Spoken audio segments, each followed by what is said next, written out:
So this might be one of the largest conversations of trans elected officials to ever happen in this country.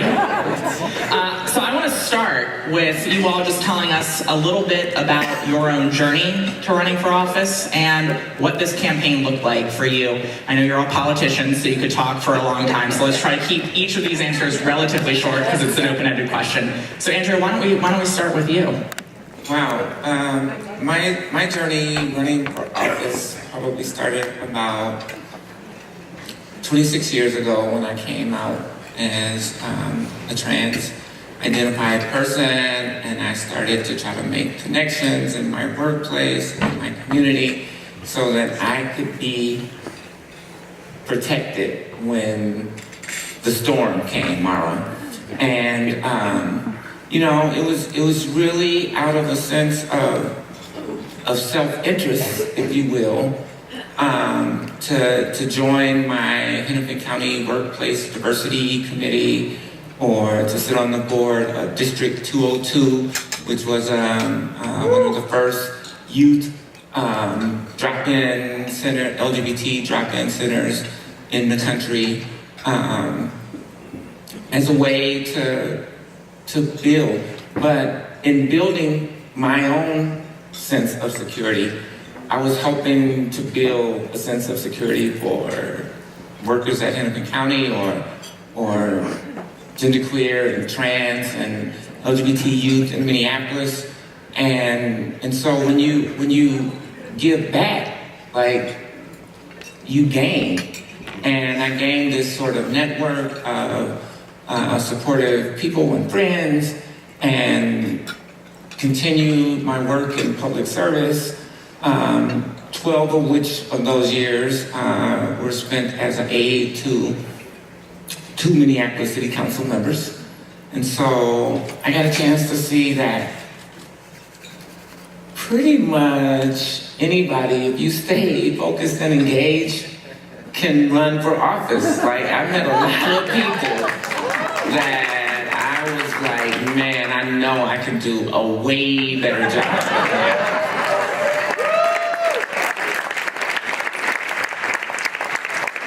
And that's real. There's a lot of mediocre people running our city halls and legislatures, and if you don't believe me, turn on MSNBC, and you will see a whole slew of incompetent people who are running our country right now.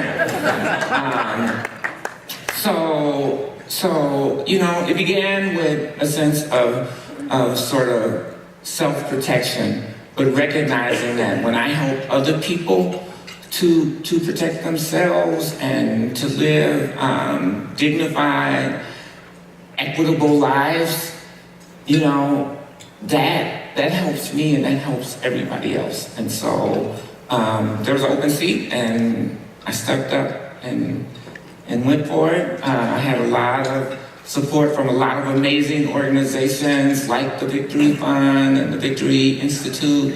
The Trans United Fund has been extremely instrumental in my race, and I believe all of ours here. So that's a part of the 26-year journey. Fantastic. Lisa, we were just talking before about how you went to Palm Springs to retire, but you're not doing a very good job at retirement. So tell us a little bit about your journey. I spent my adult life working in government for the state of California, always on the non-elective side. And like any non-elected leader, you're interacting with elected officials all the time and turning your back after the meeting is over and saying something that ranges from, boy, that one's really pretty good, to, oh my God. But you're always reassured by the fact that you are a non-elective official and you've never sullied yourself by going out and running for office. And then I did, with my wife, retire to Palm Springs about 7 years ago. Got involved in our local neighborhood organization, started volunteering for all kinds of activities, and the next thing I know, I'm talking to people on the dark side and wondering whether or not I should get involved. And I did. And so I had the experience in this election of being the transgender lesbian who was the front runner and had the support of most of the establishment in our town. Really pretty typical candidate, don't you think?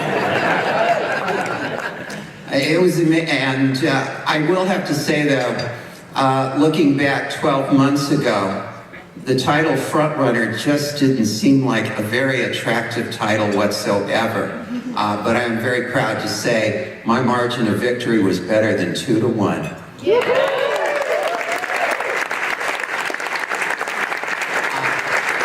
So we have had in Palm Springs an LGBT majority on our city council for over a decade. But on Wednesday evening, we swore in an all LGBT city council in Palm Springs.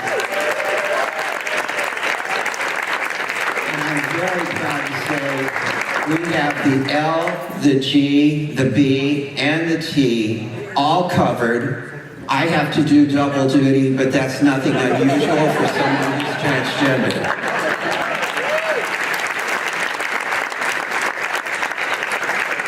It was a good ride on my campaign. I had a tremendous amount of support, and I've listened to Phillipe and some others as to the margins that they were working with, and I am truly one of the lucky human beings and one of the very lucky candidates.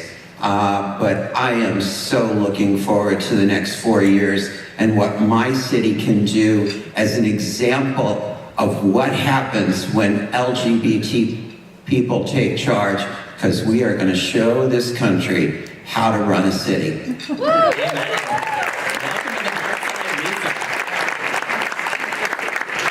Phillipe? I would say that my journey to running for office really began at the first annual Trans Equity Summit in Minneapolis. It was started by this woman, I don't know if you know her, but her name's Andrea Jenkins. So she started the Minneapolis Trans Equity Summit. I was an introverted nerd who didn't know anybody, and there is where I got to network and meet city council aides, so folks who were working in City Hall. I was able to build relationships with folks, and that led to me being appointed to the Youth Violence Prevention Executive Committee for the city, because I'm trained as a special education teacher and youth worker. So I wasn't an executive of anything. I was a low-paid youth worker, but I was like, I'm black, I'm queer, I'm trans, I'm bringing a different perspective to the table, and so the mayor appointed me to that committee. About a year later, the mayor then approached me and asked me to apply to be in her administration as a senior policy advisor for education and youth success. And so I was an appointed official in her office, and that was where I really fell in love with local government and really became Leslie Knope for Minneapolis. I love local government. And so, as a black, queer, trans person, I struggled my whole life to find home. I could not find a place where I felt like my roots were. I didn't feel like I had a community that saw me as a whole and complete person rather than just a series of differences. And then when I landed in North Minneapolis, it was like a couple months later, I looked to my left, I looked to my right, and I'm like, oh my God, this is what community feels like. This is what home feels like. And so that combined with my newfound love of local government really kind of combined. Now, my race was no joke. I ran against a 20-year incumbent who was the city council president. Her mother held the seat for 22 years before her was the city council president, and her family had held that seat for 50 consecutive years. It was their seat. And so,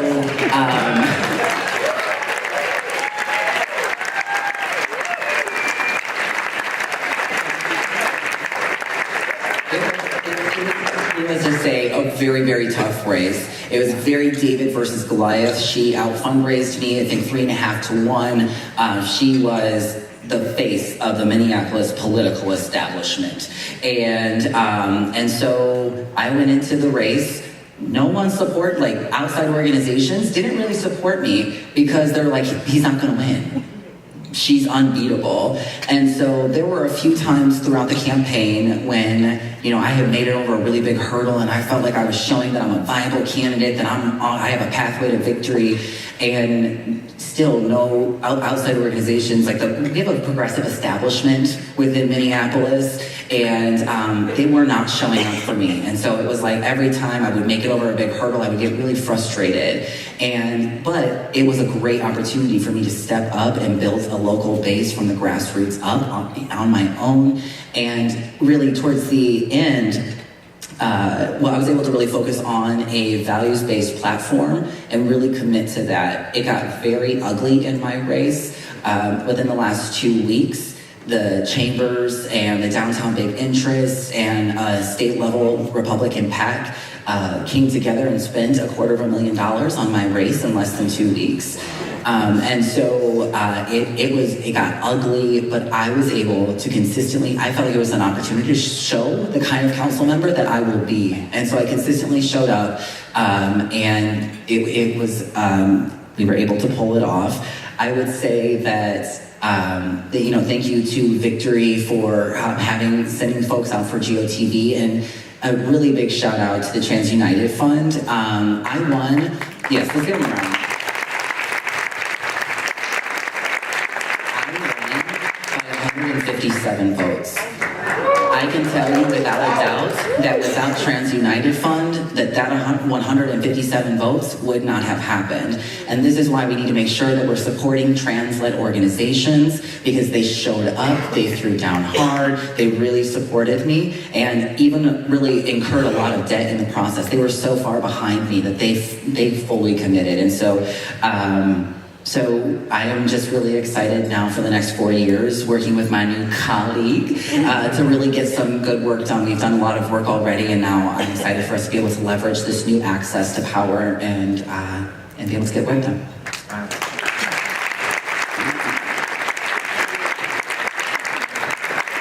Can you hear me? Absolutely. So where did my journey start? I'm listening to everybody else talk about theirs. My journey started when I was 16 years old, and I made a decision to attempt to end my own life. The bullying got so bad, I just couldn't take it anymore. Thankfully, it didn't work. My mom is actually here now with me, so if we could get my mom.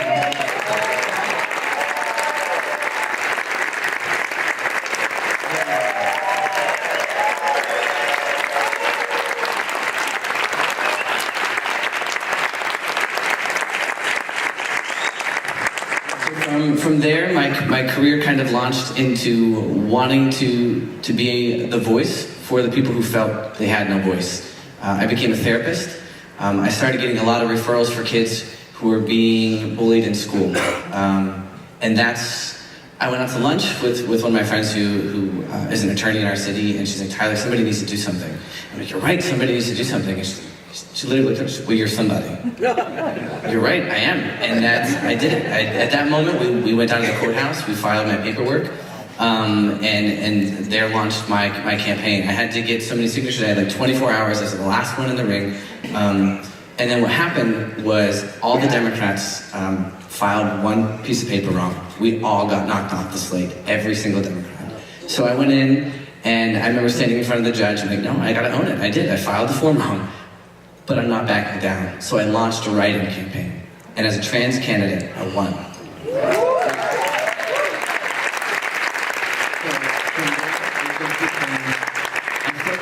If I was gonna give up that easy, just by a single piece of paper, I didn't deserve the position anyway. And so from there, it just became, I knew I needed to be the shoulder in front of the kids who were in the school. I just knew I needed to be that kid. Or that guy. And so for me, this journey has always been about making sure the kids that are standing behind me don't have to face what I'm facing standing out in front. And so the day after I got elected, I went and got the date tattooed on my hand, and that is so that every time I'm sitting down and I'm talking, I can remember exactly why I started it, and this is why I did it. So it's an amazing honor to be up here, and I know this is just the beginning of my journey, but I cannot lose focus of the whole reason, and it all started when I was 16 years old, and I know what the darkness felt like. And I don't want any more kids to feel that.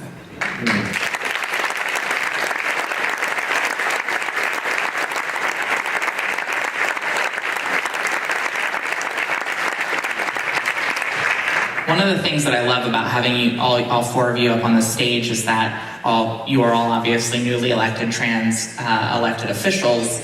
It sounds like each one of your races was pretty different in terms of the dynamics. And so now on the other end of that race, I'm curious, what is the one piece, maybe what are the two pieces of advice you wish you had or you would give to yourself at the start of this process? Anyone? Honestly, one of the biggest things I can give anybody is never read the comments section. It will take you back there. But what I did is I took a vision and I literally hung it up in my mirror. And every day I woke up and this is why I'm running. And I went out and I talked to anybody who would listen. And the momentum just kept going. I wasn't just the trans candidate. I was the candidate who stood for the things that they were standing for. And so what I did was I took this and I became the person that was going to go into the areas that they have been wanting to expose for a while. The lack of curriculum, the lack of safety, the lack of funding. We were ranked 497 out of 500 districts, not acceptable. And so I met them where they were, and then they started to see that I was a person who had voice. So if there's anything, advice I give, A, don't read the comment section. B, stay focused on why you started. Yeah, I would say trust the process. And I agree with you, Tyler, don't read the comments section. But really trust the process. I had a race very similar to what Lisa describes. I mean, I was considered a front runner from the very beginning. And I always said to everybody, literally for the whole 11 months of the campaign, the first question anybody would ask me is, so you don't have an opponent, do you? And I would always say my opponent is our transphobia and racism, right? So we're gonna run our race like we have 8 opponents. We're gonna do all the work. We're gonna trust the process. We're not gonna deviate from any of our strategies just because everybody thinks we're gonna win. Like, we gotta make sure that we turn out the vote. I'm really proud to say that we increased voter turnout in my ward by 11%. So that means there are new people engaged for 2018 and 2020, because that's the work we have to be doing. I had 3 staffers on my campaign, all women. My campaign manager was a young Bangladeshi 20-year-old student in political science at the University of Minnesota. She took us to victory. It was just an incredible journey to empower women to be engaged in politics, to be engaged in their local communities. And so, don't just think about your campaign, but how are you helping to build power for the future, would be my advice. There are literally thousands of districts and municipalities in this country, and not a single one of them has a transgender majority. If a transgender person is going to win an election, you have got to be able to reach out to individuals who are not transgender on issues that are absolutely important to them. And it is your credibility as a candidate that they believe in, that they know and want to support on a broad range of the issues that are going to get you over the hump. But within that, and I think I'm one of the entire room who's stealing the line from yesterday from one of the congressional candidates. If you can't stand up for yourself, you cannot stand up for anyone else. So you have to be out, and you have to be very proud of who you are. And that was a lot of fun to be able to talk about being transgender in my community, where I'm the first, but I'm not going to be the last. Thank you.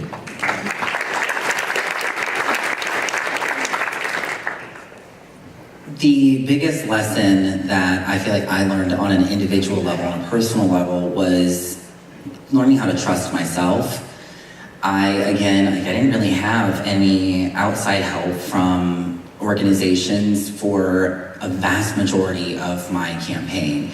And again, I went through having many meltdowns of like, when am I gonna prove myself that folks will start showing up and helping? But I just kept knocking. I knocked on doors and did voter contact literally every single day. And in that process, I built a strong network of people who supported me, volunteers that were working really hard that I had never met before the campaign. Like, I built a very strong base, and I did that on my own. And so I would say that was the biggest growing piece for me.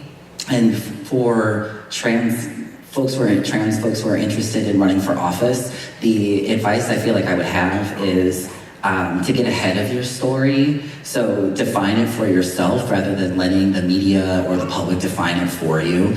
I was very out. I was very clear that I have a husband. Shout out to my husband, Lane, right here.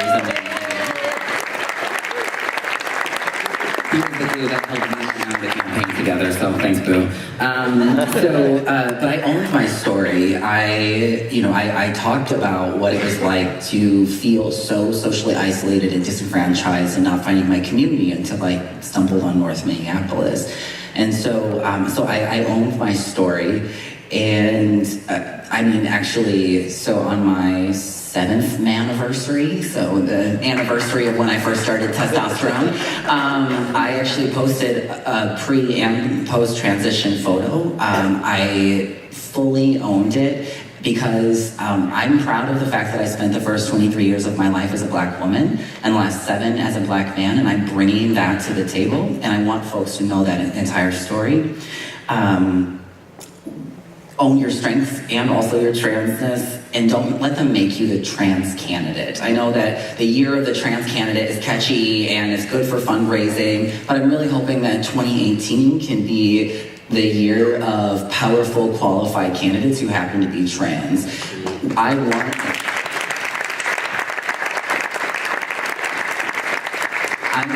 because a very disenfranchised community saw in me someone who would truly represent our community, not because of the fact that I'm trans. And so that's just one piece of it. And so that's what I wanted to share. Thank you. I want to build off of the point that you made about owning your story, right? And we all bring so many different identities to the table when we run for office. All of you talked about your trans identities in your journey to running for office in some way. And I'm curious, sort of building off of Phillipe's point, how did you engage your trans identity in your public messaging or in the stories that you told, or in the way you responded to the media when they wanted to paint you just as a trans candidate? Well, I can jump in. So I would say that, like, to prepare yourself for inappropriate questions, there will be inappropriate questions. And so it's not only an opportunity to teach a journalist appropriate boundaries, but also to really draw that boundary of, like, you don't need to know my medical transition information because that has nothing to do with whether or not I'm qualified for the job. And really sticking to that. I also openly discussed my transition because it is an incredibly important part of my story. And so when folks would ask about it, what I did was being trans is an asset. Folks try to treat it as though it's a deficit, but it's not. It's an asset. Again, I'm bringing multiple perspectives, multiple life experiences to the table, and so I see that as an asset, and so I would flip the question around and move it towards a strength and what I was bringing to the table. And so it really helped move me away from just talking about trans stuff, right? And so in so doing, I was able to really be an out trans person running for office. And one of the most moving experiences, I shared this in the breakout group, was a middle-aged white woman, upper class. My community has actually some of the worst racial disparities in the entire country. And so we have really rich folks and we have a lot of folks living in pretty intense poverty. And so this particular woman, she said that when she found out that I am queer and I'm trans, I'm black, I have a husband who's also trans, she said that when she saw that she was like, I want them to be the face of my community. And when I transitioned, I thought that I was sacrificing the possibility of actually realizing my full professional potential, and then to have a woman that I would never expect to walk up to me and say, I want you to represent me, that just showed that I really demonstrated to the entire community that I'm there for the whole community. And so that was really moving, and to get a standing ovation, to be, a transgender person elected to office, like, this almost feels like the Twilight Zone. Yes, please.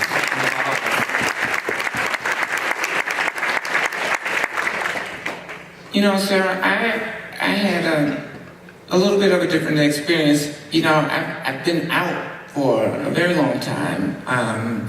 I've been sort of, I've been known as a trans advocate, nationally, locally. So my story around my trans identity was sort of already there, right?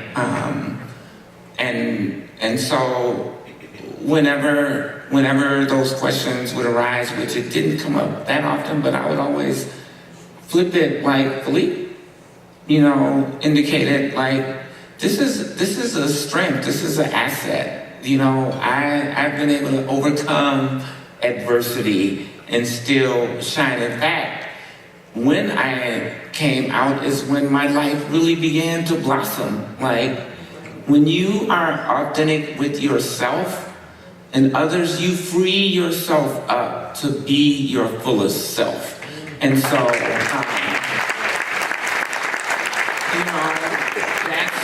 that's the message that I try to send around when people ask about my trans identity.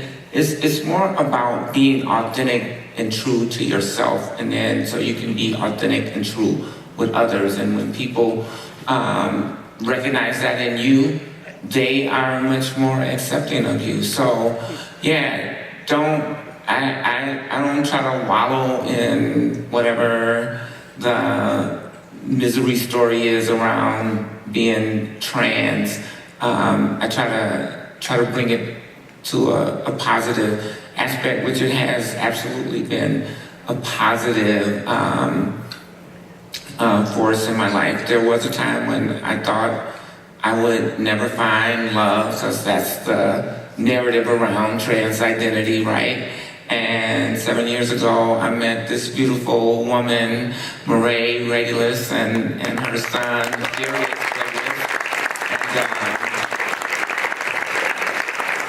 And so I know that love is possible. I know that a career is possible. I know that being a recognized poet and artist is possible. And now being an elected official is possible. And I'm really looking forward to the next 4 years, working with my local community in my ward, working with the folks in Minneapolis, and working with all of you around the country to build a better world and a better place for all people to inhabit. So I came out 15 years before moving to Palm Springs. So my story of coming out was preceded long my coming to the city that I ran for office in. We also have in Palm Springs our own television stations and our own local newspapers. So our media is very focused locally. And I have been president of the coalition of the 44 neighborhoods of Palm Springs. I have been a member of the Planning Commission for over 3 years. I have been on television, in the newspapers, in the media, in our community, in those roles as president of the neighborhoods, as a member of the Planning Commission. So my identity was much more fixed in Palm Springs by those roles and responsibilities that I carried out. So I had experiences with local media during the course of the interviews where they would ask numerous questions about local issues, the things I wanted to talk about, and then finish an interview by saying, oh, let's talk about that other thing. And let's talk about the fact that you'll be the first transgender person elected to a non-judicial office in California. And I would simply own that, but I would always segue back to what that means is what a wonderful city Palm Springs is, what it represents regarding Palm Springs values. That was important to us because I wanted to be the neighborhood candidate who was transgender, the person who builds coalitions who happens to be transgender.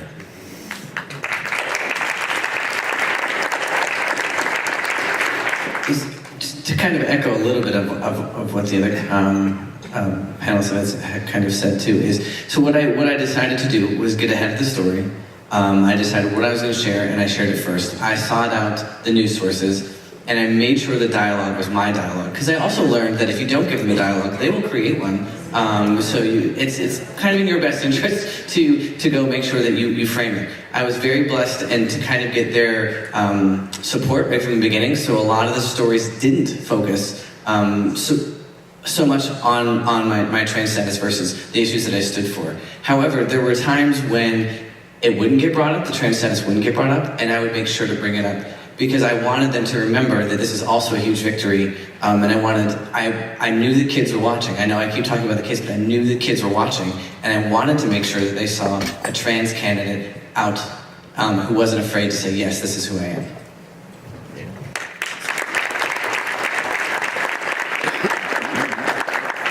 So now you all have been elected. Lisa, you've already been sworn in. Tyler, have you been sworn? Oh, so you not a school board member elect.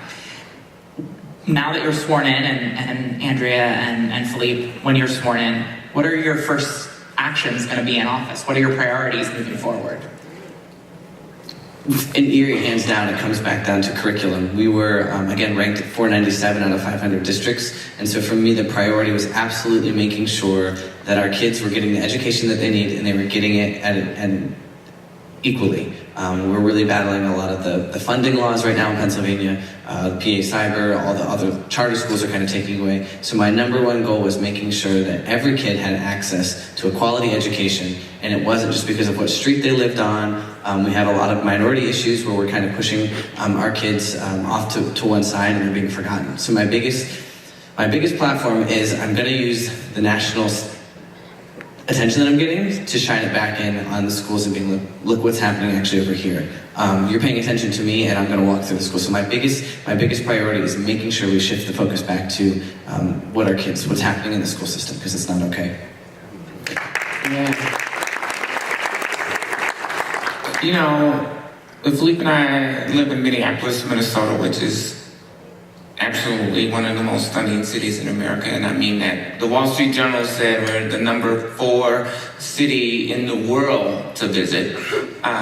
So that's like Paris and London and San Francisco. And Minneapolis. And Minneapolis, right? But it's the worst place in America for Black people. It's the second worst state in America for Black and brown people to live. And so one of the first things that I'm going to be doing as we get sworn in is to really work on addressing those equity issues.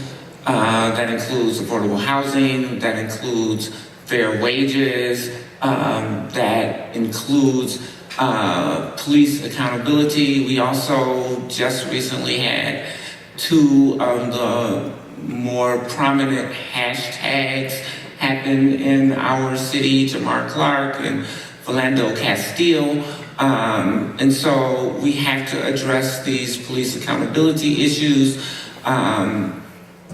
try to stem back the tide of gentrification in our communities, and really work on the bread and butter issues that matter to people living in cities all across America. You know, this huge tax cut is going to help some people, a very few people, but it's going to really hurt a lot of people.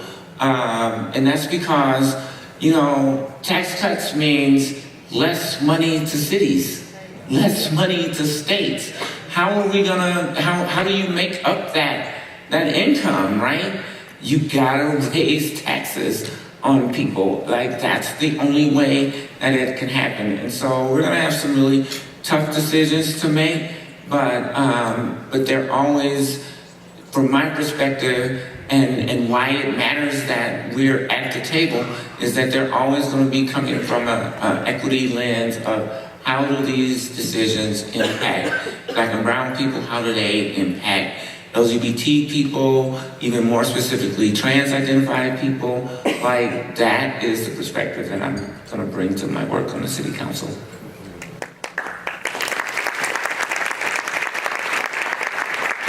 I'm pretty proud to have been elected as a now transgender person, but I am really proud of being an out person in favor of the sales tax increase that was on our ballot at the same time and garnered 58% of the vote.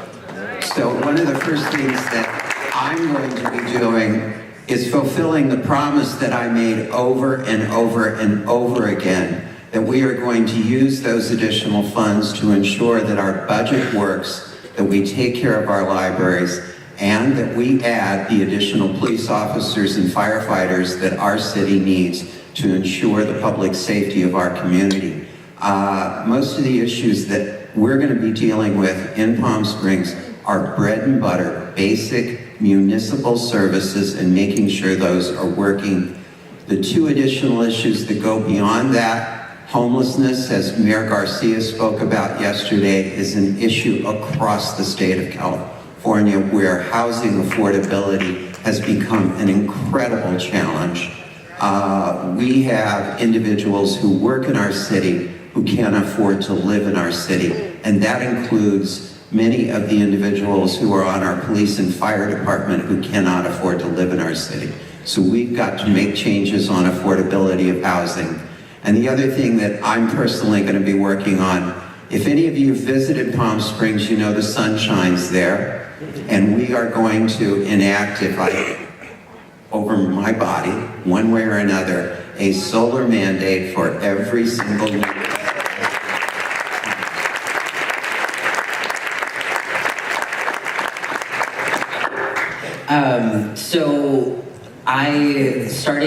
So Andrea and I are inaugurated, we are sworn in on January 1st, but the actual inauguration's on January 8th. We finally take office on the 11th, so we got a little bit of time. I don't know about you, but I'm working already, so it's like unofficial. But, yeah, right, the same day. So North Minneapolis, you know, every city has that part of town, and North Minneapolis is that for Minneapolis. That's how a lot of folks look at it, as, oh, it's that part of town. I don't go over there, it's too dangerous. We have a lot of issues around, like I said, North Minneapolis is home to, we talk about the racial disparities and how it's a really bad state to live in if you're Black or brown. That a lot of those disparities live in North Minneapolis where I live and now represent. So our community is on the brink of decimation right now because of displacement and gentrification. It's the last affordable place. We are seeing housing crisis after housing crisis across major cities, across states. And so it's really urgent that I keep my promise of development without displacement, because Minneapolis is rapidly growing. They're expecting, I think, 20,000 more people or 30,000 people over the next couple of years. So it's not if, it's when. We only have a 2% vacancy rate right now. So I am very committed to building community wealth through an equity lens, because what makes the North Side such a special place to live is Northsiders. So without the community, then it isn't the community anymore. So I'm looking at affordable housing, looking at small business development that's entrepreneurs from the community to make sure that we're building folks up who already live there. Environmental justice, again, we have a community that's historically folks of color, so we have a lot of environmental racism issues that we have to remediate. So there's a lot of work there, but then again, it's city government. So the city provides basic services, and they have to be provided really well. And so right from the beginning, I'm looking at constituent services. Again, my community has been very disenfranchised, 50 years of one family. They have not, like the community has not been engaged. And so by providing good constituent services, looking to start to build that trust and bringing folks in. Community engagement is absolutely essential because we don't have a voice right now in City Hall. Like, I'm grateful that I get to be that voice, but it's not just about me, it's about the community and bringing the community to the table. So that's something that I'm looking at from day one. And then the last thing is I'm working to have a community visioning process. Again, this is a community that has been reflected back, like this is as good as it gets. And we're just gonna try to maintain what we got, but it's like slowly getting worse. So I want to actually sit down with the community at the neighborhood level and say, what do you want for our community to look like? Oh, you want small businesses? Where do you think they should go? And really start to work from there so that they're setting the agenda and I'm able to have measurables to show that I'm actually concretely delivering work.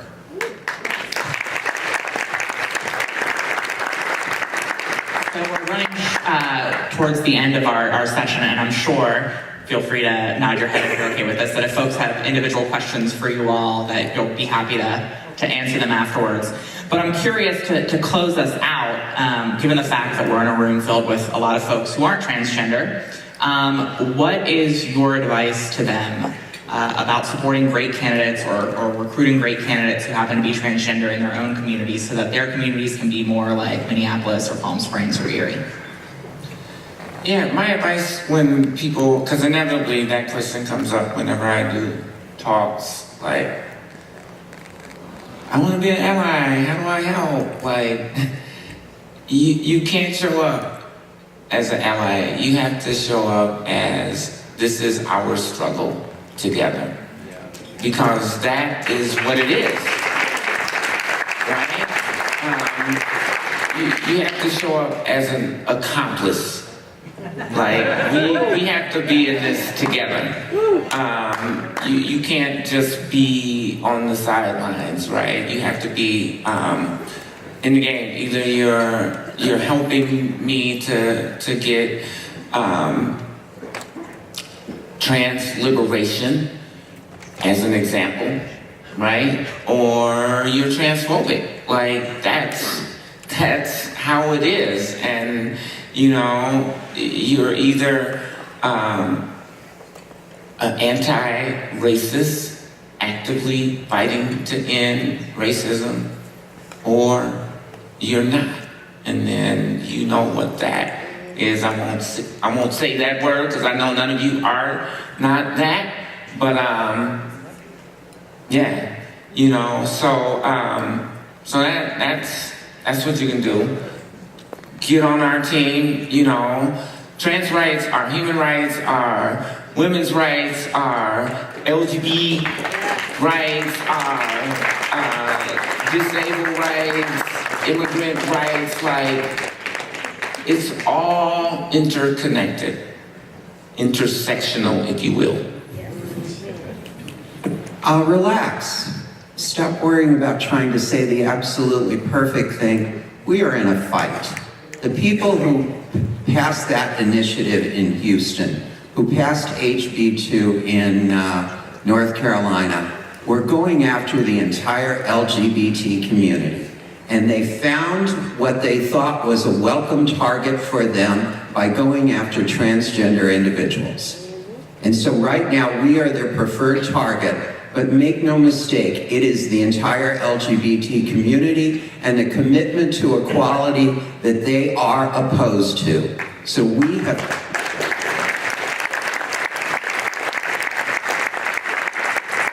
are a team and we need to work together. And I want to thank Victory Fund and HRC and every single LGBT organization that helped embrace me and my campaign and transgender candidates. But make no mistake, if transgender individuals are the preferred target of the right today, you need transgender voices to stand up in response to them and tell them why they are wrong.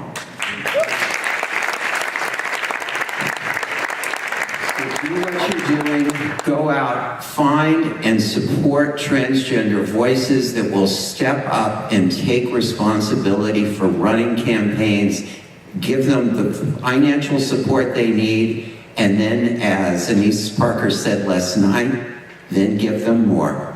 Thank you. The biggest way that you can support a trans candidate is by getting money to their campaign.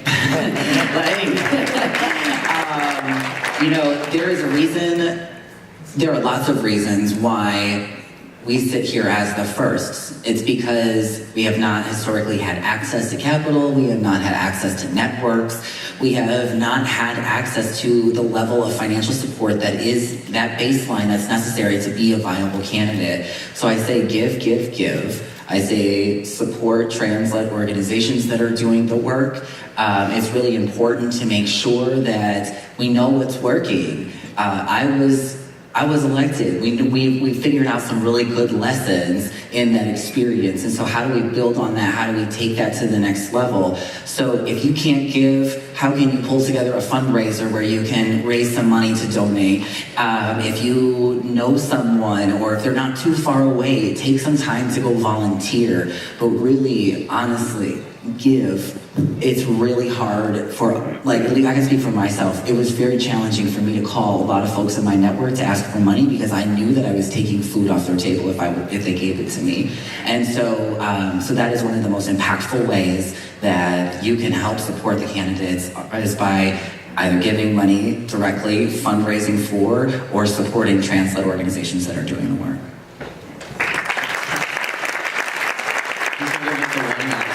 So I'll do something that I'll be quick. We can wait for change, or we can make change happen. We can wait for somebody, or we can be somebody. And that is exactly how I see this, and I think that's how we all have to approach it. Every moment is an opportunity, and we have to capitalize on every moment. If it's a conversation on the bus, and if it's a dinner table room sitting, and we challenge somebody on a joke, every moment is an opportunity to educate, and we have to seize it.